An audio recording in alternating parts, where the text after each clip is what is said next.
waa sama gars yi maa ngi nii waat dama leen defal chrono oto bu ñuul benee dama koy génne def chrono maanaam nu may gaaree si diggante ñaari oto gis nga espace bi xaw na net tuuti mais 1 mètre fu nekk si kanam ak si ginnaaw moom la war a nekk moom nga war a bàyyi mais voilà damay dem génne oto bi ba pare gaarewaat ko pour wan leen ne nu ñuy gaaree si diggante ñaari oto première vidéo 2021 xaar leen ma maa ngi ñëw.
vous l'avez vu, je l'ai fait 2 fois.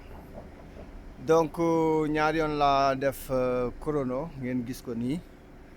fu ma tegoon téléphone dafa xaw a sori moo tax du ma mën a wax ngeen dégg oto bu rouge bi tolloowul ak sama oto donc moo gën a ngant mais soo avancé da ngay xaw a tamit jege rétroviseur soo oto distance bi bu mu bëri distance bu tuuti la pour nga mën a dugg normal bu fekkee da nga ko may distance bu sori ñaari oto yi boo duggee du baax donc distance bi aussi dafa war a réduire si diggante ñaari oto yi oto bu rouge beeg su oto boo génnee comme oto bi tolloowuñ damay dépassé tuuti oto bi mais su ma anjeeree damay anjeer ba sama oto sama buntu oto tolloog buntu otoom yaa ngi comprendre maanaam su ma anjeeree su ma nii laay tolloog moom sama buntu oto fii la léegi il faut ma buntu oto bii nii ñëw ba fii maanaam il faut ma anjeer nii laay tolloog moom anjeer ba tolloog buntu oto bi nii su ma tolloog buntu otoom nii si laay commencé nag dugg su ma duggee ba jàkkaarloo ba nga xam ne sama rétroviseur bële gisatul catu oto bële mais sama rétroviseur bii mi ngi gis catu oto bii si ginnaaw maanaam rétroviseur bi nekkee sama rétroviseur droite du gis oto bële mais sama rétroviseur gauche bu anjeeree ba dugg day gis oto bu bleu bi su ko defee nii laay jàkkaarloo su ma jàkkaarloo noonu nag commencé anjeer commencé delloowaat sama kii commencé braqué waat pour dugg su ma delloowaatee ba nga xam ne nii sama rétroviseur bii nii gisaat na oto bu bleu bi ma delloowaat pour jubal oto bi donc maanaam 8 lay doon quoi da nga daan nii newaat nii noonu lañ tuddee 8 xam naa ne su ma àndee kenn mu gën ma caméra ma gën a jege oto bi naa ko gën a mën a expliquer mais affaire bu simple la boo ñëwee da ngay ñëw ba dépasser oto bi tolloog moom bu fekkee yéen ñaar tolloo oto moom dina yomb mais bu fekkee sa oto dafa ndaw wala otom ndaw juste calculer que ne yow anjeeral ba tolloog buntu oto bi ba xaw bu fekkee sa chauffeur nga maanaam sa oto nii lay guddee kanam ngee nekk nii buntu bee nekk nii da ngay ñëw ba tolloog nii buntu bi doog a commencé dugg def demi tour kon loolu laa leen ko dafa am ku ma doon waxu chrono donc ma koy def mais dinaa ko defaat pour mu gën a leer deuxième fois pour nga xam ne dinaa am ku ma teel caméra bi caméra ma def ko allez merci bonne journée